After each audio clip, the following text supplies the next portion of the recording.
சீயோன் குமாரத்தி எப்படி இருக்கிறா சிஸ்டர்? திராட்சை தோட்டத்துல குச்சி மாதிரி இருக்கிறாளாம். ஆண்டவர் நினைக்கிறார், திராட்சை தோட்டத்துல நீ செடியா இருக்க வேண்டியவ எப்படி இருக்கிற?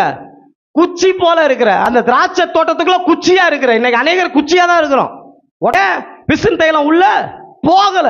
ஒரு சிலர் நான் சொல்லுவேன், அப்பா சொல்றாரு, இல்ல கர்த்தர் உன்னை மேன்மையாக ஆசீர்வதிக்க விரும்புகிறார். அடிக்கடி ஒரு வசனம் சொல்லுவேன், என் குமாரத்தி அரண்மனை மூலக்கல்கள்ல சித்திரம் தீர்த்த மூளைக்கல்லா இருக்கிறாளாம். அதுதான் மேன்மையான ஆசீர்வாதம். ஆனா இந்த குமாரத்தி எப்படி இருக்கிறா?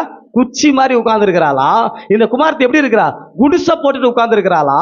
இந்த குமாரத்தி எப்படி இருக்கா? லாக்டவுன்ல உட்கார்ந்து இருக்கிறா. இந்த கொரோனா லாக்டவுன் வந்தது போல அநேக குடும்பங்கள் லாக்டவுன் இன்னும் ஓப்பனே ஆகல. நான் இன்னைக்கு விசுவாசிக்கிற, வெண்கல கதவுகளை உடைத்து இரும்பு தாழ்பால்களை முறித்து அந்த காலத்தில் இருக்கிற பொக்கிஷங்களையும் ஒளிபீடத்தில் இருக்கிற புதையலையும் உனக்கு கொடுக்கிற தெய்வம். எது எதெல்லாம் லாக்டவுன் ஆயிருக்குதோ கர்த்தர்